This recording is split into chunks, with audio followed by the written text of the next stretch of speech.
La noche del desastre, el témpano golpeó las placas del Titanic y reventó los rebaches.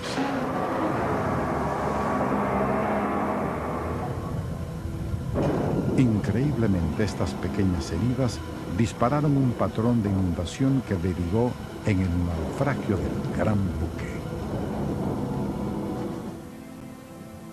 Una de las mayores maravillas de su tiempo fue enviada al abismo marino por solamente 1,0 metros cuadrados de daños.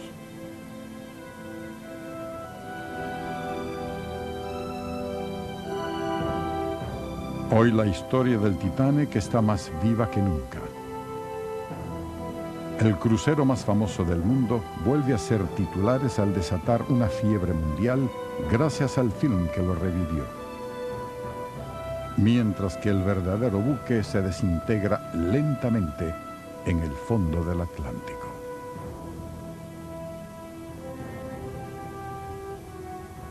Titanic. And deeper.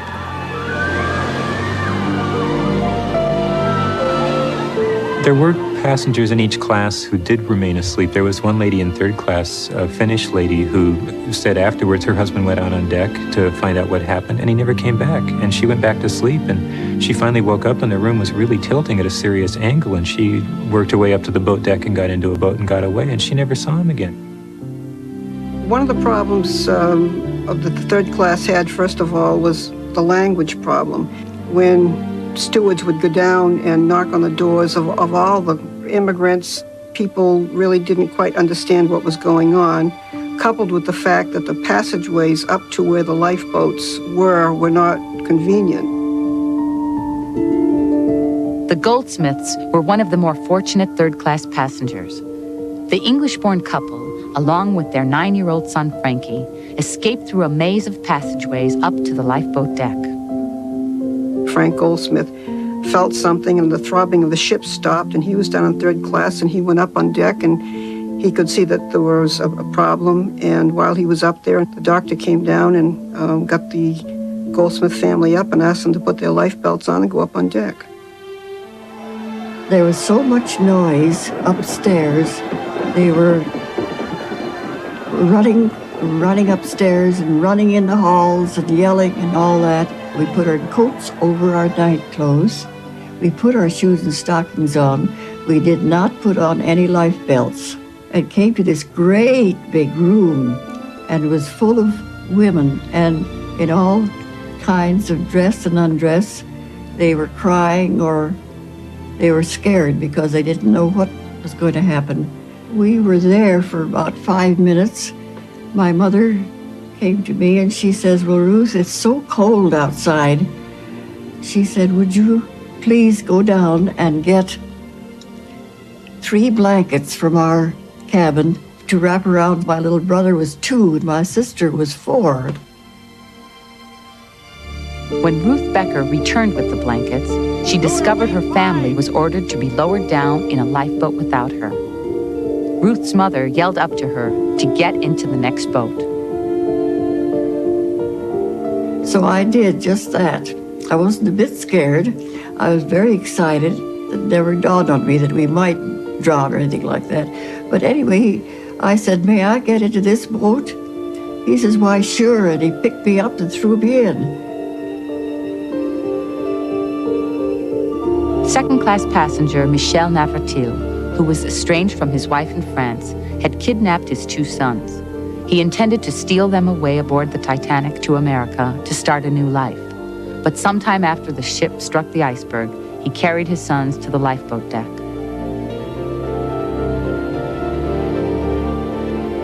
J'ai eu une impression d'angoisse. I had such a feeling of anxiety, probably because I was separated from my mother and was with my father and my brother. I could not understand that the Titanic was going to sink. My father put me in a lifeboat. I remember the moment when the lifeboat was lowered, and the noise in the water, and the splashes in the water. Du bruit qu'il a fait dans l'eau, du gouffre qu'il a fait dans l'eau.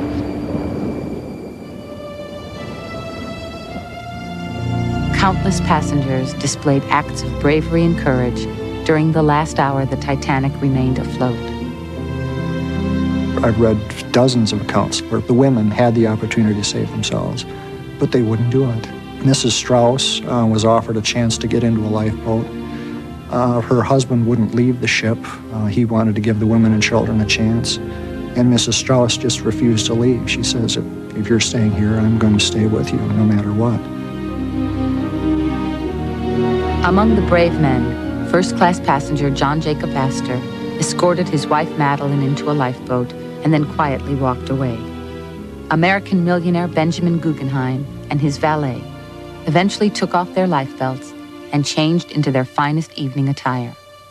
He told a steward to send his wife this message: "We dressed up in our best and are prepared to go down like gentlemen." I think the men did know they may not live. And one of the examples was Frank Goldsmith said to his young son, "So long, Frankie, I'll see you later." Frank assumed his father was going to follow him, but he didn't. Many of the first lifeboats lowered were half full because the officers feared they would collapse before they hit the ocean. But as the ship sank deeper and deeper, they filled the boats to full capacity. On the starboard side of the Titanic, as it was sinking, First Officer Murdoch was allowing men in if there was room in the boat. And you had instances where men pretty much were ordered into boats. It was like, get in, we need to fill this lifeboat sort of thing. But as fewer and fewer lifeboats remained on deck, panic ensued. Some men made a desperate dash towards the last few lifeboats. My father took my mother and I to our boat number 14. But as the boat was going down, lowering it, somebody jumped into it, a man. And the officer said, "I could mind to shoot you." He says, "You could have upset the boat with women and children in it." There was another steerage passenger named Daniel Buckley who jumped into lifeboat number 4 and crouched down in the bottom of the boat. And he said that a woman got a scarf, took off a scarf and put it over his head. And apparently made him look enough like a woman that the officers overlooked him and he was able to stay in the boat that way. There were boys who really were barely into their teens and by right should have been able to go. They were certainly not filling the lifeboats, and they were denied access because they were just a little too old. They just were young men rather than boys. And Mrs. Lucille Carter happened to be standing nearby with her 12-year-old son, and she took off her straw hat and slammed it down on his head and said, "There now, my boy can go, he's a girl." Up until 2 a.m., the beleaguered Bruce Ismay had helped women and children into the lifeboats. But just moments before collapsible boat C was being lowered, he decided to save his own life and hopped in.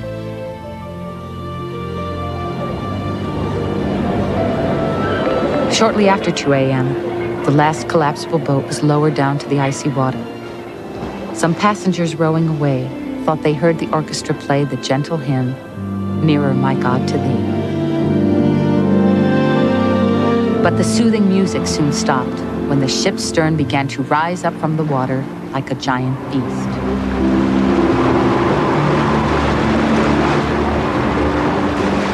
Once those few boats were gone, you can imagine the panic of 1,500 people left behind. Or you can't imagine, nobody can imagine. In 15 minutes, the Titanic would sink. For the 1,500 souls still aboard the doomed vessel, the nightmare was just beginning. Story.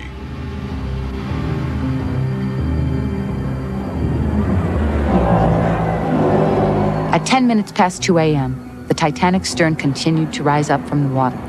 The ship was ready to plunge at any moment. A weary Captain Smith entered the wireless room to release the operators from their duty. He told them it was every man for himself. The last 15 minutes, the ship really began to sink. People said they could feel the ship sinking beneath their feet. The stern began to rise up out of the water. There was just an incredible amount of noise coming from within side of it. You had everything that was loose falling. Of course, you had the furniture and such. You had people falling, and you also had the noise of the ship breaking apart.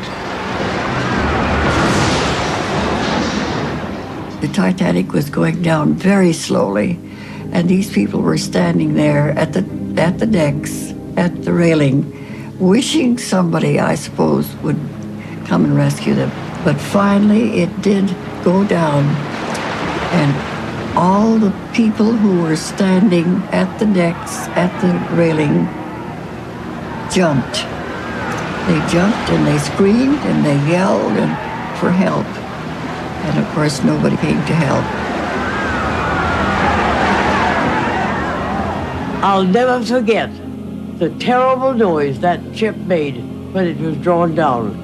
Human beings screaming and the rush of water. It was terrible. At 20 minutes past 2 in the morning, the Titanic's stern disappeared beneath the water.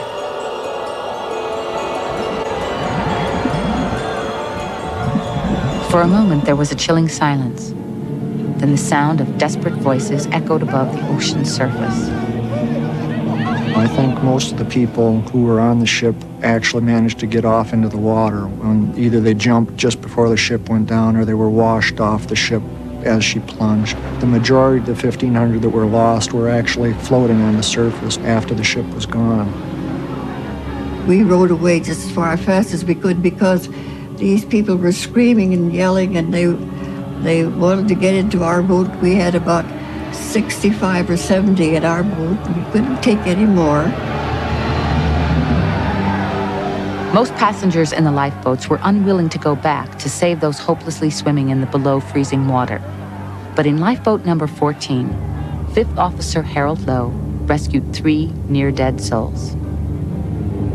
Officer Lowe would row towards a cry in the distance that they would hear, but before they would reach the person, the cry would stop, and they had no way to know where the person was, and they would hear another cry off in another direction. The sounds of people drowning are something that I cannot describe to you, and neither can anyone else. It's the most dreadful sound. And there's a terrible silence that follows it. When the ship was no longer there, and the lights had all gone, and dark night was round us, I remember thinking that everything in the world was standing still. 45 minutes after the Titanic had vanished, the moans, shrieks, and cries for help stopped. A haunting silence filled the frigid air. They were probably too frightened to sort of speak or do anything. They were wondering what on earth was going to happen next. The people in the lifeboats on the Titanic were there for some hours before they were picked up. And it was so bitterly cold. In most of the lifeboats, a crew member or a male passenger was in charge. But in lifeboat number 6, Colorado millionairess Molly Brown took over the tiller. As they said back in Colorado, Molly Brown had a heart as big as a ham. She really was a wonderful woman, I think, in her own right, even if she was somewhat eccentric. Once they got away from the ship, they had this quartermaster at the tiller who just didn't want to do this and didn't want to do that, and he was hogging all the blankets, she claimed, and so she finally got the women to row. She sort of organized them, and eventually Molly Brown took charge of the lifeboat. I considered it sort of bravery on their part that you had people like Mrs. Astor and Mrs. Thayer and some of the more prominent millionairesses, grabbing an oar. But really, it was necessity. We rowed and rowed and rowed from 1 o'clock to 4:30 in the morning. And in the distance, way in the distance, finally, we saw this great big light. And then we saw rockets going up. We just yelled, screamed, we were so happy. So we rowed and rowed and rowed to this light. And it was the Carpathia. The ocean liner Carpathia, under the command of Captain Arthur Rostron, had been steaming towards the Titanic ever since she received her distress signals the night before. At 4 o'clock on Monday morning, the Carpathia rescued Titanic's 705 surviving passengers. As we went on the Carpathia, one of the passengers from the Titanic was waiting there with my brother, and my mother, of course, saw my brother. And so then was, of course, very, very relieved. We had blankets piled to the ceiling and food, brandy and hot coffee. And a lady came up to me And she says, "Is your name Ruth Becker?" And I said, "Yes, it is." And she said, "Well, your mother has been looking every place for you." So I was reunited with my mother and my brother and my sister, and they were all right. Once all the survivors were safely aboard, the Carpathia steamed back to the scene of the disaster one last time to see if any passengers were still alive in the water. The crew saw only one floating body. When the Carpathia saved us, the women were all standing at the rail watching for their husbands to come in later boats, and they never came. The Carpathia, now a ship of widows, reversed her course and headed for New York City. For the Titanic's surviving passengers, the drama was far from over.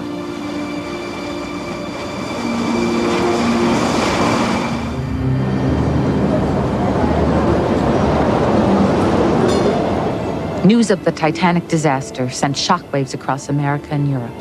In New York City, frantic families and friends lined up in front of the White Star Line offices. They demanded to know if their loved ones were alive. On April 18th, the nation's questions were answered. The Carpathia sailed into New York's harbor. Over 40,000 people lined the Battery in Lower Manhattan to get a glimpse of the survivors. People came out to watch the Carpathia arrive, and a lot of them had been chartered by newspapers, and they had all these reporters on board, and they were just screaming questions up to the Carpathia. And they'd see somebody out on deck, and they'd start screaming at them, "Are you a survivor? What happened? What happened? Jump overboard. We'll catch you." Nobody was allowed to get off the ship unless they had friends, good friends, or relatives in New York meeting them there. My father was in India, and a very good friend of ours cabled my father and said, "All Beckers saved." Well, my father didn't know what we were saved from, but he figured we were saved from a train wreck. The homecoming was bittersweet for most of the survivors. Some had lost their entire family at sea. The return was particularly devastating for third-class women, many of whom were immigrants in a strange land, penniless and without their husbands. Melvina Dean's family eventually returned to England. We had lost everything. We did have relations in Kansas City, but we had lost absolutely everything. We had no money, we had no clothes, we had nothing at all, that my mother thought it much better to come on home. Like Melvina Dean, many children who survived the Titanic disaster faced a future without a father, and life haunted by the memories of that fatal night.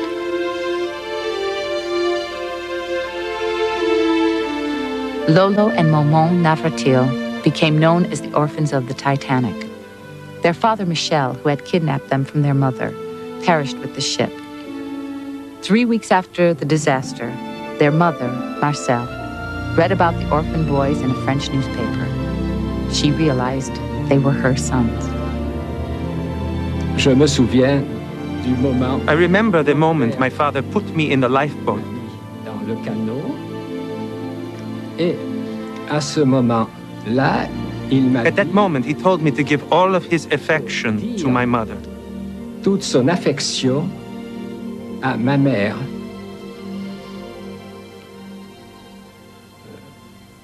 C'est ce que That is what I relayed to her later, when I was reunited with j'ai her. revu.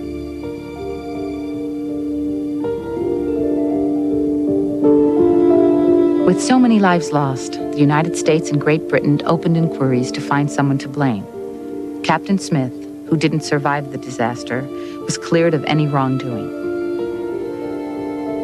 So was the White Star managing director, Bruce Ismay, although the press and public vilified him for saving his own life while so many women and children had died. But Captain Stanley Lord, commander of the Californian, was harshly criticized for not coming to the aid of the Titanic when seeing her distress rockets. I don't think any one person can be blamed for the Titanic disaster and the number of lives that were lost. There were so many different factors that entered into it. But the ultimate cause of the loss of life that took place was the regulation about the lifeboats. It will go into history as the one disaster for which there was no excuse for anyone to die. If the Titanic had had enough lifeboats, nobody would have died, because there was plenty of time to save everyone. The 705 lives saved, compared to the 1,522 lives lost, was staggering. The public was outraged that more first-class men were rescued than third-class children. Lots of male survivors of the Titanic disaster really carried a stigma. Somehow it just was not right if you were a man and you survived this disaster.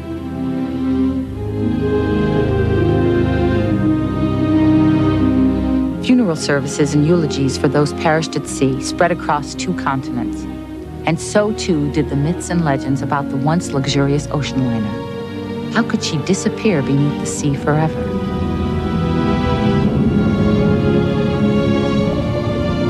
For decades, underwater exploration to find the Titanic became an obsession, a search for a legacy.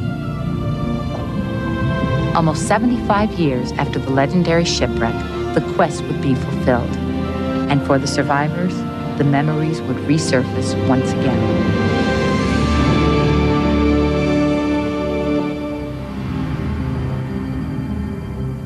In September of 1985, a team of scientists, led by American oceanographer Dr. Robert Ballard, finally discovered the hauntingly beautiful ship that had vanished 74 years earlier. The expedition to the Titanic finally solved the mystery as to what really happened to the once majestic ship. Scientists now know that minutes before she sank, the Titanic split in 2. The bow plunged quickly. The stern remained afloat for a few moments before disappearing beneath the water. Both sections sank to the ocean floor and landed 1/3 of a mile apart from each other. We heard of the terrible trauma that the Titanic received, and that the people who were on the stern of the Titanic had the worst end of it because she imploded. Well, it didn't even enter my head that anybody would look for it. And so complete amazement and not horror exactly, but I wasn't really awfully pleased, I must admit, because I thought that my father was still on there. Since her discovery, scientists have salvaged artifacts and personal belongings from the debris field located between the Titanic's bow and stern.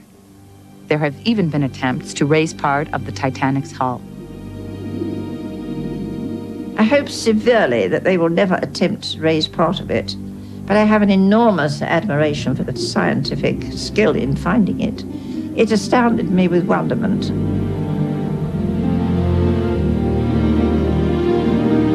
I don't mind the underwater explanation of the Titanic, but I don't think they should raise the Titanic. I think that would be entirely wrong. I think it should stay where it is, at the bottom of the sea, as a grave. The Titanic always fascinates us because it was not a victim of the weather, it was not a victim of war. The Titanic seems to be a romantic disaster that has all the Greek legends within it. You have the clear night, you have a calm sea, you have people dressed up in their finest, who were the cream of society, and your second class and third class, it's all right there. The Titanic disaster has left a legacy of the human condition, a legacy of loyalty, bravery, self-sacrifice, and human weakness. There is a legacy of the innocent victims lost at sea and those who survived to preserve their memory.